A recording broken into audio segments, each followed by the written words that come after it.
Bonjour à tous. Bonjour. Bonjour, j'espère que vous nous entendez bien. Alors, on va démarrer dans 1 minute. Merci de nous rejoindre pour ce webinaire. Un nouveau webinaire consacré à ITIL, mais avec une bonne nouvelle. Donc, on va attendre un petit peu.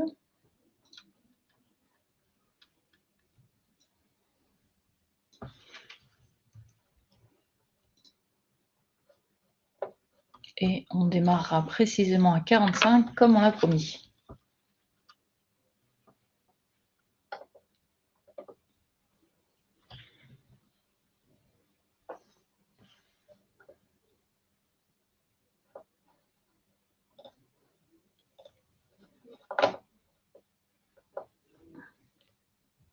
Allez, on va démarrer. Donc, bonjour à tous et toutes et bienvenue pour notre webinaire consacré à la méthode ITIL et à la façon dont la formation, la certification peuvent vous aider à structurer vos équipes informatiques. Je suis Corinne Gomez et je suis responsable marketing chez Learneo. Je suis également responsable de l'offre de formation.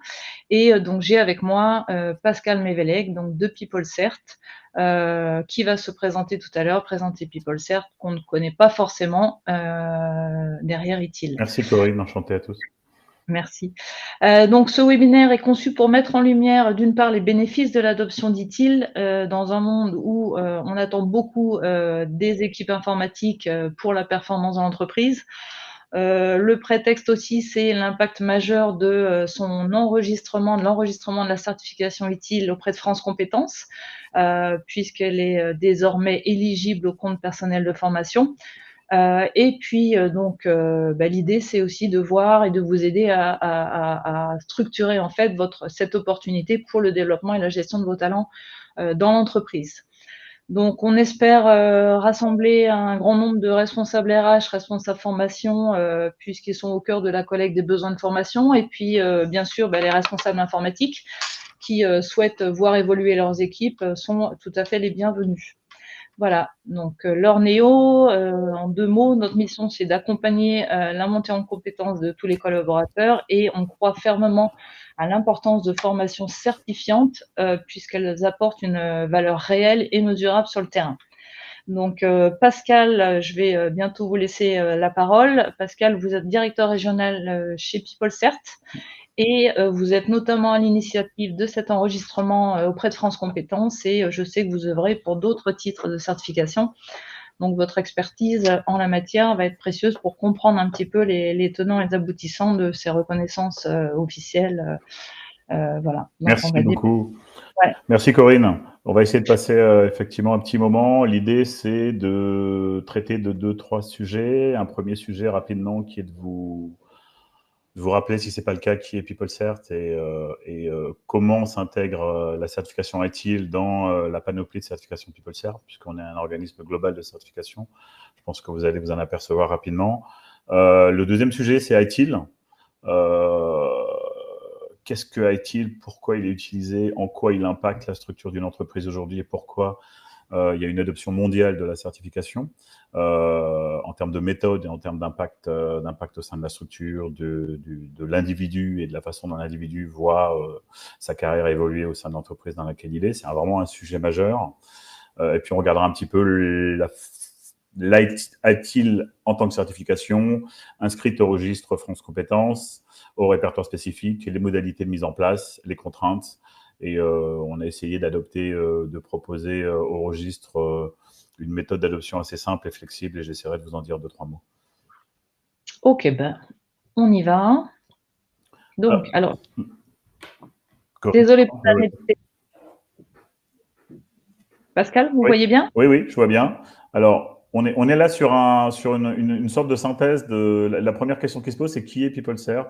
En fait, derrière les marques que vous connaissez, pour certaines très très bien, pour d'autres moins bien, derrière les certifications que vous avez, on a une espèce d'écosystème avec une société de technologie qui a une particularité qui est assez unique sur le marché, puisqu'on maîtrise l'ensemble du cycle en fait de la fabrication des certifications, donc ce qu'on appelle chez nous la création des items, la création des questions, à l'organisation de ces questions, à la classification de ces questions en difficulté et on va aller être capable de les délivrer, d'utiliser et de développer nous-mêmes les outils de gestion, d'utiliser les employés qui vont être nos employés qui vont délivrer ces certifications, qui vont les corriger et qui vont vous les remettre. Donc, on est en fait sur un espèce d'écosystème qu'on a mis en place où on a adressé différents marchés avec différentes certifications différentes. À chaque fois, vous avez un code couleur sur le slide que vous avez en face des yeux. Là, vous avez un sujet. Il y en a un qu'on va traiter, qui est la gouvernance informatique et toutes les solutions ITSM, donc le service management, la notion de service en IT, avec une certification que vous avez là, que vous voyez en violet, qui est ITIL. Mais on travaille aussi sur des certifications que vous connaissez peut-être, DevOps, qui vont faire le lien entre une équipe de développeurs et des opérationnels au sein d'une entreprise. Certifications dont on parlera après en gestion de projet avec Prince 2, etc. On travaille des méthodes agiles. On a racheté la solution IASCC il y a quelques années. On a pris possession de cette certification parce qu'il y a des vrais besoins. Et on opère donc, vous le comprenez, dans tout l'environnement du digital, des méthodes agiles. Et puis, il y a un dernier département sur lequel, il y a une quinzaine d'années, on a lancé notre activité qui est les langues, puisqu'on certifie également en anglais au niveau mondial. Donc, voilà un peu l'écosystème PeopleCert. On a à peu près 1200 personnes réparties sur 200 pays. Avec un cœur de population de PeopleCert, je dirais à peu près 60-70% de la population qui est en Europe, notamment la partie service, parce que vous imaginez bien qu'on a une grosse partie service. Voilà. Nos clients sont les entreprises, les organismes de formation et les gouvernements. Voilà pour une petite introduction à la société PeopleCert.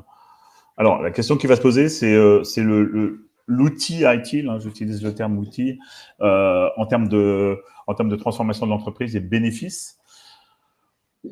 Donc, ITIL, on est vraiment sur une certification de méthode. Donc, l'idée, c'est d'aller former vos équipes au sein de l'entreprise, au niveau organisationnel, pour aligner deux types de populations.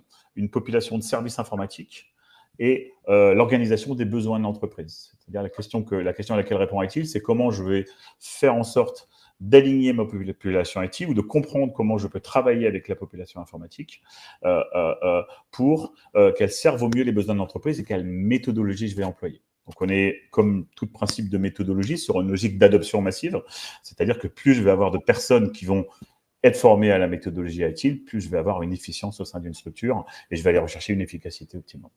Donc là, l'idée, c'est on est vraiment sur la recherche de méthodes qui sont agiles et qui sont résilientes. Donc, ils vont être, ça va vous permettre de former la population de façon pérenne dans l'entreprise. Donc, on est en train de rechercher là des changements sur le long terme. On n'est pas sur du court terme. On est vraiment sur du long terme, mais vous allez le comprendre avec l'évolution d'ITIL. Voilà. C'est tout l'environnement que l'on connaît au travers d'un acronyme qui est ITSM, donc toute la partie gestion de services informatiques. Le dernier volet, c'est évidemment le volet reconnaissance internationale. Il a sa composante, il a son importance ici, parce que dans mon entreprise, je vais avoir une logique de service souvent avec de l'export, avec de l'échange, avec du travail interéquipe entre fournisseurs, entre fournisseurs clients, etc., etc. Et donc, du coup, le fait de maîtriser un outil et d'avoir la même méthodologie d'outil, évidemment, rajoute à l'efficacité globale de l'entreprise. Alors, il y avait plusieurs réponses à cette question, pourquoi est-il essentiel? Si on se situe maintenant, pas d'un point de vue entreprise, mais d'un point de vue humain, d'un point de vue individu, puisque c'est quand même la question qui se pose. Pourquoi moi, en tant qu'individu, je vais avoir un bénéfice à être formé et puis à passer la certification ITIL, pardon. La réponse, elle est assez simple, en fait. C'est que on a constaté au sein des entreprises dans lesquelles était mise en place la solution ITIL et la pratique adoptée massivement, deux choses. Une première chose, c'est une culture d'entreprise qui change et donc un impact individuel qui est le besoin et la sensation positive d'appartenir à cette culture en termes d'efficience et d'efficacité. Donc, les professionnels ITIL ont une véritable motivation commune. C'est quelque chose d'important. Ils travaillent sur des outils et ils ont l'impression, et c'est pas une impression, c'est une réalité, d'avoir un impact sur les choix que va faire leur entreprise.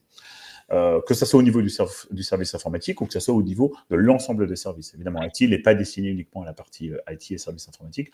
On est vraiment sur une méthode d'adoption un peu plus globale. Et puis, il y a la partie stimulation individuelle.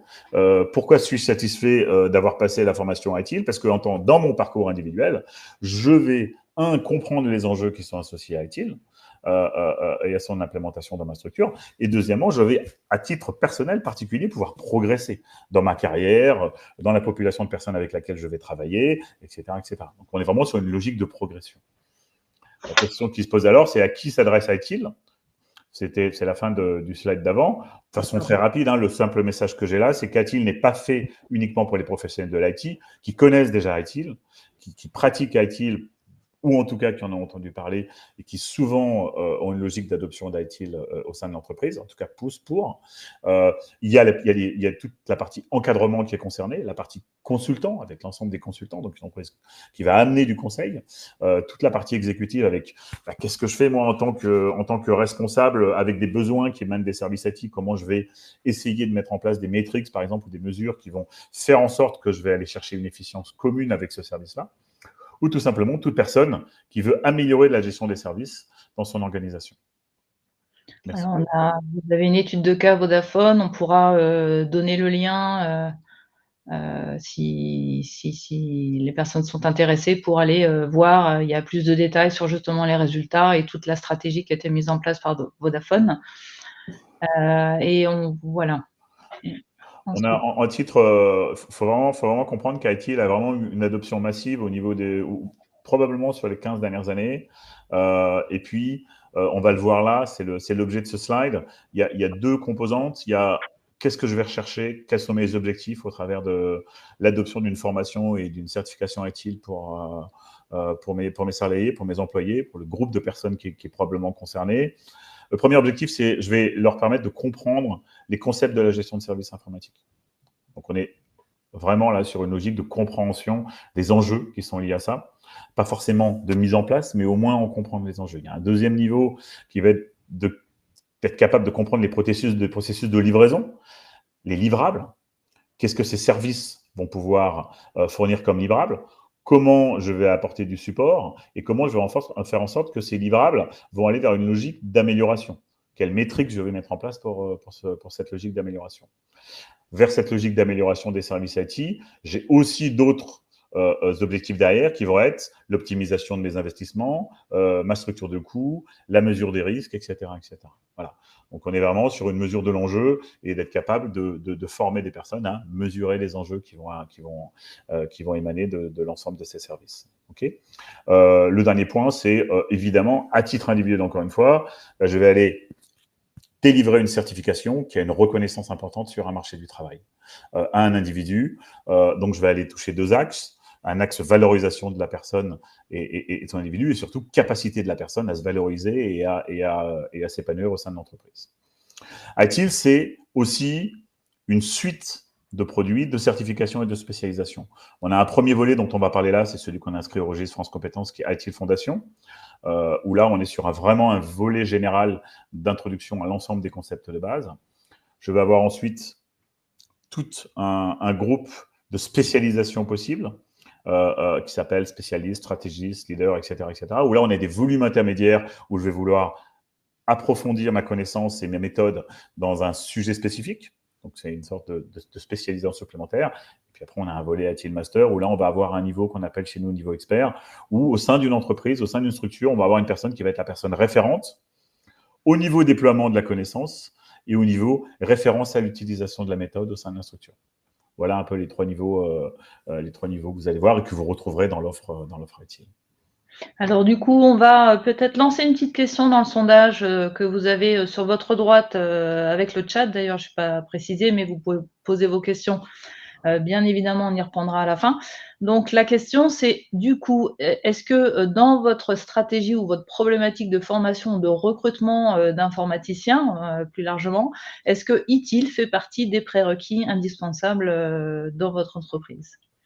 Donc c'est une question effectivement, vu que c'est un socle transverse, est-ce que c'est quelque chose, voilà, qui, que vous recherchez absolument ou un peu ou jamais, ou enfin voilà, est-ce que ça fait partie de votre politique? Donc, on a lancé la question.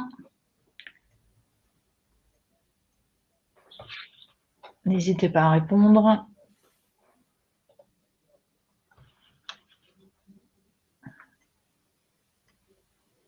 Ok. Allez, on va enchaîner en attendant. Voilà. Alors, la première question qui va se poser du coup pour nous, là, c'est l'intégration, le bénéfice que peut apporter le fait d'avoir inscrit ITIL Fondation, dont je vous ai parlé tout à l'heure, au sein du registre France Compétences, au répertoire spécifique.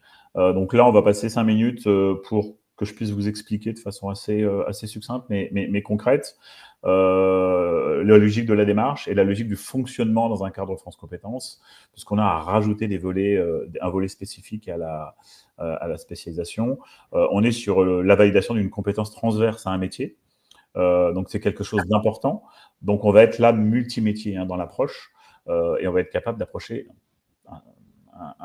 une catégorie d'entreprises assez vaste, très vaste même, puisqu'on est effectivement sur une maîtrise de connaissances transverses qui peut servir, qui peut être multisectorielle en fait.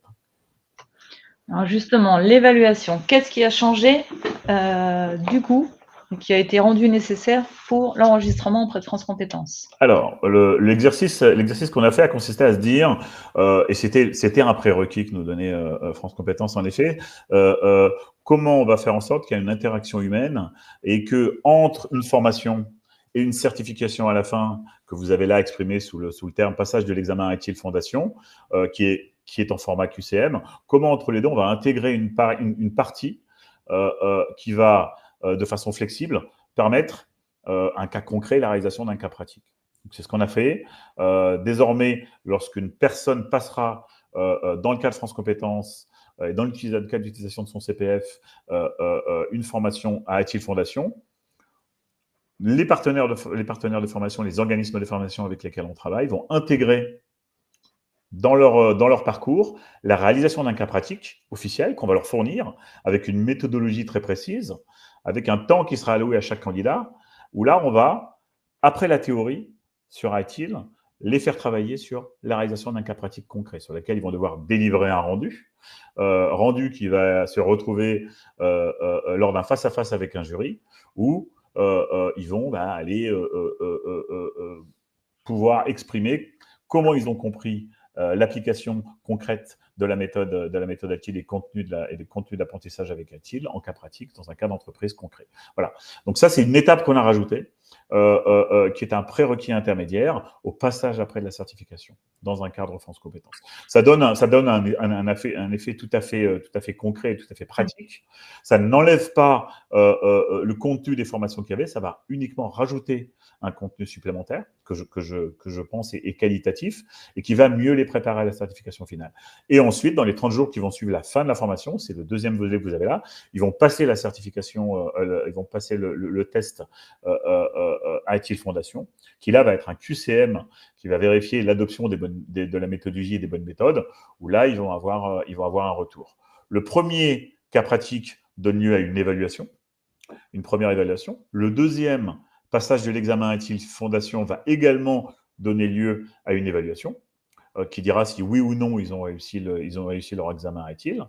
Et après, ce qui est totalement transparent pour vous et pour le candidat, à notre niveau, on va faire fonctionner un jury final PeopleCert, dans un cadre France Compétences évidemment, qui va prendre le premier cas, le cas pratique, où le jury va regarder le cas pratique, va regarder également et va analyser les résultats de l'examen final et va générer sur la base de ces deux-là quand cela est possible et quand la personne a réussi les deux, un certificat final, un certificat numérique qui va après servir de mécanique de fonctionnement, reporting à la Caisse des dépôts, etc.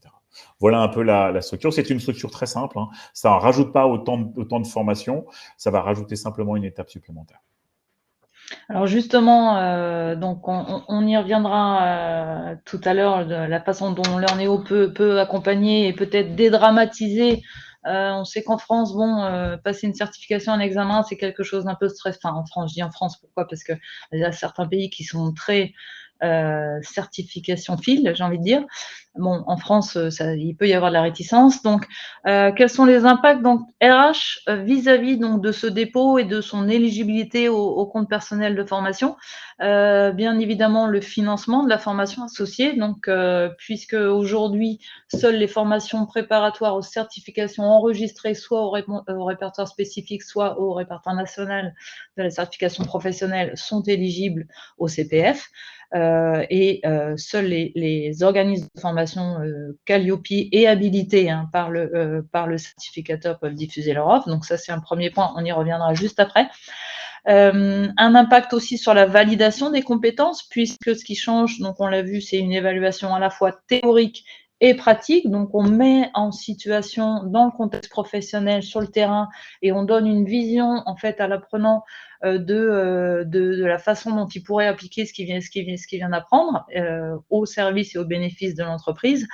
Et puis donc sur la gestion des talents, c'est donc une compétence transverse qui est transférable à tous les membres de l'équipe, des équipes même, et une opportunité peut-être pour les responsables des ressources humaines et informatiques de peut-être construire ou repenser le développement des compétences sur cette base-là, sur cette certification, puisque on le sait en fait, donc l'informatique aujourd'hui, les certifications dédiées à l'informatique sont sous-représentées sur France Compétences. En fait, en 2021, il y a eu un retrait massif de nombreuses certifications éditeurs sur les solutions éditeurs qui ont été retirées, et aujourd'hui, donc l'offre peine à s'étoffer en fait à destination de ces populations-là. Donc voilà, ce que j'annonçais en fait, donc je vous laisserai regarder ce qu'on fait. En fait, nous, ce qu'on a mis en place, et c'est vrai qu'on le voit en fait, l'idée c'est de mettre en confiance les candidats, les apprenants qui viennent suivre une formation chez nous en vue de passer la certification, puisque je l'ai dit en préambule, la certification, il y a des études, celle de Pearson VUE par exemple, qui démontrent en fait l'intérêt et la valeur réelle de la certification.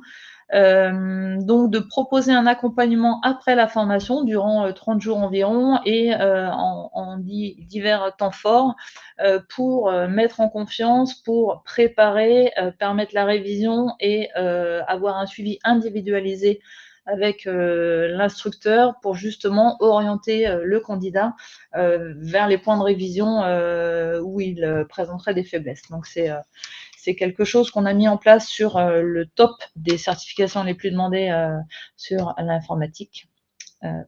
Voilà, qu'on appelait le PAC Certif. C'est tout bête, mais ça marche. Alors, pour revenir donc sur les financements, donc on a vu donc un petit point sur le compte personnel de formation. Donc ça, c'est effectivement depuis mars 2025. La certification s'appelle ITIL Foundation, mais on y rajoute la valeur pratique. Optimisation des opérations IT avec les besoins stratégiques de l'entreprise. Et quand je parlais de co-construction possible ou pour améliorer la gestion des talents, c'est que c'est un engagement tout à fait accessible. L'offre est diffusée au prix de 1 500 €.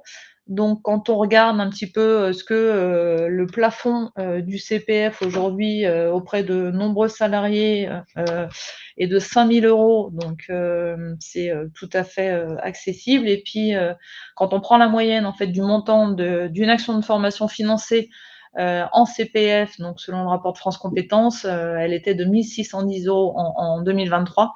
Donc voilà, c'est un montant raisonnable qui permet en tout cas d'entamer une discussion et d'établir peut-être un plan en s'appuyant aussi sur le CPF. Voilà. Donc, une petite question aussi au public, donc une nouvelle question sur le CPF. Est-ce que vous considérez le compte personnel de formation comme un complément cohérent au plan de développement des compétences ou est-ce que dans votre entreprise, vous ne l'avez absolument pas intégré en termes de plan de développement de compétences?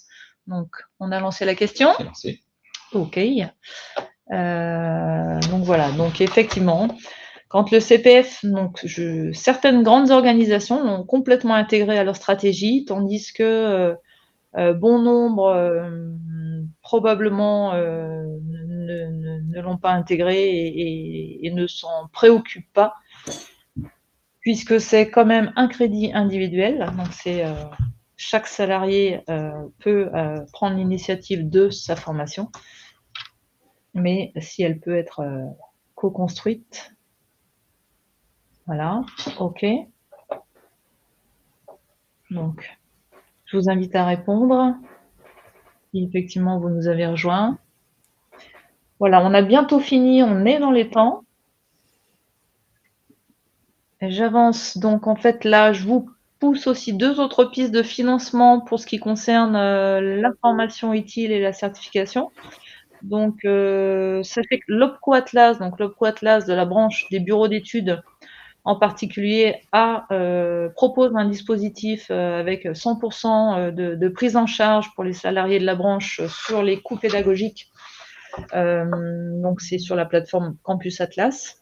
Et puis, vous avez le FSE+, donc le Fonds social européen, dans le cadre de la transition numérique, la transformation numérique.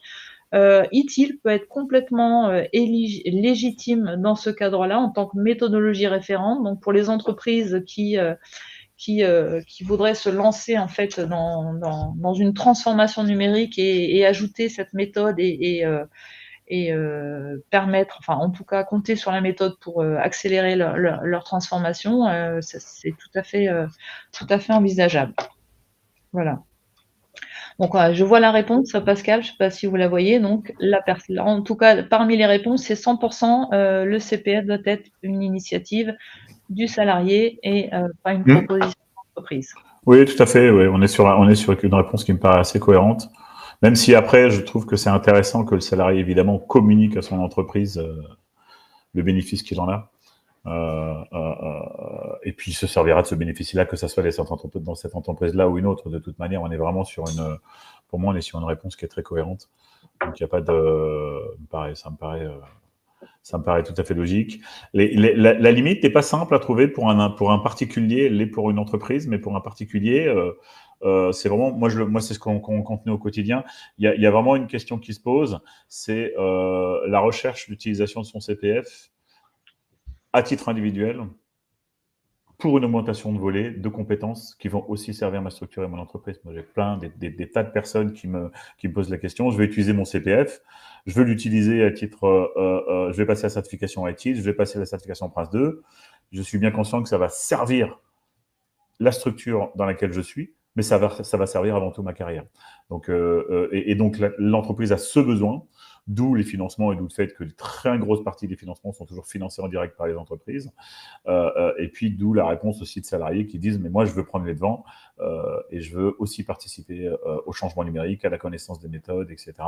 et leur permettre de progresser, que ce soit dans une entreprise ou dans une autre. » Alors, le CPF, effectivement, typiquement, semaine prochaine, nous avons 3 demandeurs d'emploi qui viennent se former sur ITIL Foundation avec leur CPF. Donc, ils reconnaissent aussi, en tout cas, un vrai bagage transverse qui peut servir au plus grand nombre, quel que soit le secteur d'activité ou le métier derrière. On a commencé il y a 3 mois. Très honnêtement, je suis surpris, moi, par l'adoption. Il y a une adoption massive, évidemment, de tous les organismes de formation. Que ça soit sur ITIL ou Prince 2 dont on va parler un peu plus tard. Mais il y a aussi une adoption massive des particuliers. C'est-à-dire que je m'aperçois que on a des partenaires organismes de formation qui adressent les particuliers, pas que les entreprises. Il y a vraiment une adoption. C'est-à-dire qu'il y a vraiment une volonté de recherche de certification à titre individuel, soit parce que les entreprises ont oublié que c'était des sujets dont elles pouvaient s'emparer, soit parce que ce n'est pas leur priorité, soit parce qu'elles n'ont pas les financements, peu importe la raison. En tout cas, le particulier, lui, il n'a pas oublié et il est directement dessus, hein, je peux vous le dire. Alors justement, Prince 2, dites-nous-en plus. Alors, on a vu ITIL et on a vu comment fonctionnait ITIL, etc. Quand on a inscrit, quand j'ai fait inscrire en fait les certifications, il y en a une autre qu'il fallait absolument qu'on inscrive au registre, alors qui est une formation et certification, qui est une certification beaucoup plus généraliste. Prince 2, on est sur de la gestion de projet. Il y avait un gap énorme, excusez-moi le terme gap, mais enfin il y avait un manque énorme de certification en gestion de projet, étant des standards internationaux au sein du registre France Compétences. Il n'y en avait tout simplement pas, en fait. Il y a pas mal d'organismes de formation très sérieux qui ont mis en place des certifications dans le cadre de formations, souvent longues d'ailleurs. Là, n'oublions pas qu'on est sur des formations qui sont raisonnables en termes de temps. On est sur quelques jours de formation, moins d'une semaine de formation générale, quand il s'agit de formation plein temps, évidemment. Donc, voilà. Donc, on est sur un cycle de formation intense sur lequel je vais aller délivrer une certification mondialement reconnue. On a décidé aussi de déposer la certification que vous avez là en face de vous, qui est Prince 2 en gestion de projet, au niveau fondation. Donc, c'est la même mécanique. On va commencer par inscrire le niveau fondation. Et après, petit à petit, on va aller inscrire les niveaux supérieurs qui permettront aux personnes qui ont passé le premier niveau fondation, etc. Donc voilà, je voulais attirer votre attention là-dessus. Vous êtes aussi concernés, parce que là, du coup, ça concerne l'ensemble des salariés d'une entreprise, la capacité que j'ai à être capable de mettre en place au sein de mon organisation ou à titre individuel une méthodologie de gestion de projet. Donc, on est sur de la méthode de gestion de projet, avec une adoption générale, que ce soit auprès d'une, deux, trois, quatre, cinq personnes, les personnes qui vont avoir besoin d'utiliser une méthode commune. Voilà. Super.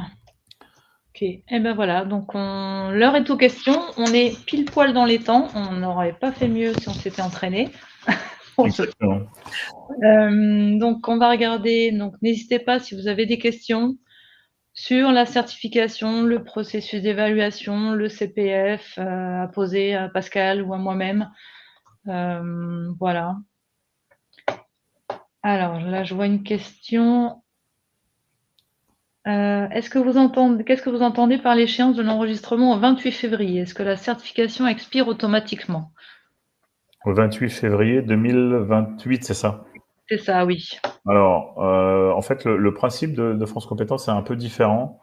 C'est un principe d'enregistrement pour un certain nombre d'années. Donc là, l'obtention a été obtenue en mars, donc fin février de cette année, pour 3 ans. Donc elle est active jusqu'au 28 février 2028. Donc en réponse à votre question, toutes les formations qui seront commencées avant la date du 28 février 2028 pourront, un, être financées et deux, être finalisées, et ensuite la certification peut avoir lieu après. En général, on est sur des formations courtes là, donc en général, elle est passée un peu après. Qu'est-ce qu'on fait nous? 6 mois avant, 9 mois avant, le 28 février 2028, on redéposera la même certification, avec une demande d'extension de 3 à 5 ans, pour que ça reparte jusqu'en 2033, du coup. Voilà le fonctionnement qu'on aura. Entre-temps, vous allez voir apparaître d'autres certifications. Là, vous avez ITIL Fondation. Vous allez avoir apparaître les niveaux supérieurs d'ITIL qu'on va déposer dans les mois qui viennent.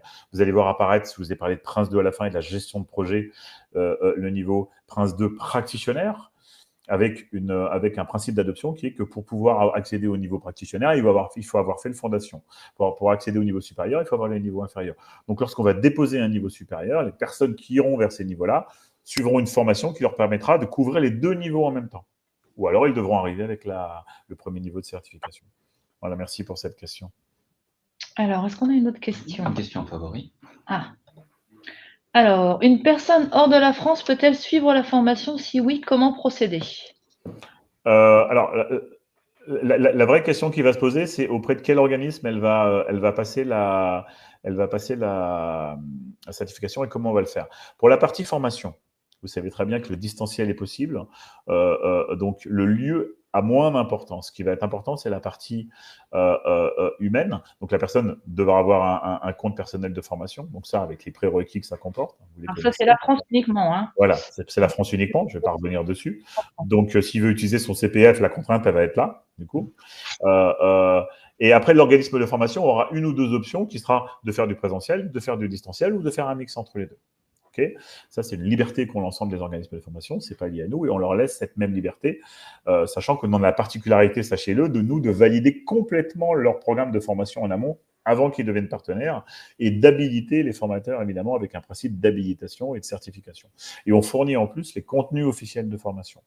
Donc, la personne peut passer formation ou partie de sa formation. Après, ce qui va compter, c'est la certification, et le jour de la certification elle-même, le lieu de passage n'a pas tellement d'importance. 95% des certifications chez nous sont passées à distance. Ce qui va être le plus important, c'est le cadre légal dans lequel la personne va passer, va être inscrite, va avoir un CPF, va utiliser son financement et va l'utiliser auprès d'un organisme de formation qui lui-même est basé en France. Okay, c'est ça le cadre le plus important pour nous et c'est du coup ce qu'on valide en amont avant de mettre en place les certifications. Merci Pascal. Est-ce qu'on a d'autres questions? Alors j'ai vu un commentaire que je me permets, c'est Sébastien. Pourquoi un demandeur d'emploi devrait utiliser son CPF? France Travail ne sert à rien. Alors, on va dire ça. La mécanique, elle n'est pas là. C'est que depuis que le CPF existe, effectivement, France Travail, pour aller accompagner les demandeurs d'emploi dans leur recherche et leur démarche, privilégie les formations qui sont enregistrées, qui sont éligibles au CPF en fait. Ouais. Et elles abondent éventuellement, le cas échéant, donc elles abondent, c'est-à-dire qu'elles vont compléter si la personne n'a pas suffisamment de fonds sur son compte. Ça oui, et ça marche très très bien. De même que depuis l'année dernière, il y a un reste à charge pour toute personne qui veut utiliser son CPF de 102 € cette année. Quel que soit le montant de la formation qu'il choisit et quel que soit le montant de son CPF, France Travail est à même d'abonder, en tout cas d'exonérer de ce reste à charge les demandeurs d'emploi qui utilisent leur CPF. C'est une incitation à l'utilisation du CPF en priorité plutôt qu'une formation autre. Après, il y a une cohérence dans la question que je vois effectivement. C'est on sait véritablement que quelqu'un qui a ITIL sur son CV, il faut être très clair entre nous, sur le marché du travail, va être beaucoup plus facilement à même d'obtenir un job que quelqu'un qui ne l'a pas. Vous avez qu'à taper sur LinkedIn ou sur n'importe quel moteur de recherche CV ITIL ou job ITIL, vous allez voir le nombre de milliers ou de dizaines de milliers de personnes que vous allez trouver et d'annonces. C'est devenu un prérequis. Au niveau global, au niveau international, au niveau multinational, mais aussi au niveau français. Parce qu'il y a des dizaines de milliers de certifications qui sont passées, et du coup, il y a une population entière qui en a vu les bénéfices. Donc, effectivement, là, la question est assez pertinente. Qui doit s'approprier le fait de pouvoir permettre à des particuliers d'être formés dans le cadre d'une recherche de travail. Ma réponse à moi, qui est peut-être pas la bonne, ou qui est en tout cas qui est ma sensibilité, ça serait la réponse à votre commentaire, c'est effectivement il faudrait les deux. Mais du coup, par défaut, on est là sur une logique aussi individuelle qui consiste à rechercher un job. Dans la mesure où il n'a pas effectivement le financement par ailleurs, il y a des passerelles. L'organisme de formation, par exemple, Corinne le disait, il va pouvoir utiliser son CPF, mais si la formation vaut 1 600 € et qu'il a 400 € sur son CPF, Corinne va faire le lien avec l'OPCO, avec les OPCO, et va aller potentiellement compenser ça avec un financement vers l'OPCO, etc. Il y a d'autres sources de financement en complément du CPF. Je pense qu'il faut essayer, en fait, d'aider la personne soit à trouver un job, soit à se donner les moyens de trouver ce job. Et du coup, si la certification ITIL entre dans le cadre de ce que la personne va essayer de mettre en avant comme compétence, oui, effectivement, votre commentaire, il avait toute sa valeur. Mmh. Alors, une autre question, pardon. Est-ce que les formations de niveau supérieur seront dispo en FR, français? Alors, je ne sais pas de... La réponse est oui. On n'inscrira pas au registre. Vous parlez des formations ou des certifications? La question porte sur les… La question porte sur les formations, mais je ne sais pas si c'est effectivement la certification qui est visée. Je vais répondre pour les deux, en fait. Voilà. On ne déposera des certifications qui ne seront qu'en français, parce que par défaut, elles le sont toutes en anglais, hein, nos certifications, mais en français, toutes les certifications les plus connues et celles dont on parle là sont évidemment avec des questions en français. En fait, vous avez le choix, la personne peut passer le test en français ou en anglais. Hein. On a aussi des demandes de personnes qui veulent le passer en anglais. Pourquoi? Parce qu'elles ont suivi la formation en anglais. Ça existe, on a aussi des partenaires qui le font. Et puis les formations, en fait, pour vous expliquer comment nous, on fonctionne au niveau formation, sur les volets comme IT, les Princes 2, on va fournir aux partenaires les contenus officiels de formation et aux particuliers, en anglais et dans leur langue d'origine. Et après, ils vont avoir la possibilité, les organismes de formation vont bâtir leur propre formation, vont rajouter l'organisation du cas pratique au moment où ils vont le vouloir, ils vont bâtir leur méthodologie. Chaque organisme de formation a aussi sa méthode avec une méthode d'enseignement qui va être différente. Donc là, on va laisser la liberté à l'organisme de dire, je prends du recul par rapport à la formation officielle et je vais délivrer ma valeur ajoutée en tant qu'organisme de formation. Voilà comment ça marche, et ça sera fait évidemment dans la langue de Shakespeare, puisque du coup, l'anglais est la langue prioritaire, et ensuite, ils vont l'adapter en français. En fait, Corinne vous formera et formera votre personnel en français, je l'imagine, sauf si vous faites une demande en anglais. Merci, merci Pascal. Donc, pour information, on va donner fin. Donc, pour information, vous avez quelques liens utiles qui sont rappelés dans la présentation qui, normalement, est à votre disposition après la formation. Vous aurez aussi l'occasion de revoir le replay. Et j'espère qu'on a répondu à quelques-unes de vos interrogations, en tout cas que vous allez peut-être réfléchir effectivement à l'intérêt que présente Titil. Merci Pascal. Merci Corinne, merci Lornéo, et à très bientôt j'espère. Merci à tous. À très bientôt. Merci beaucoup. Au revoir. Au revoir.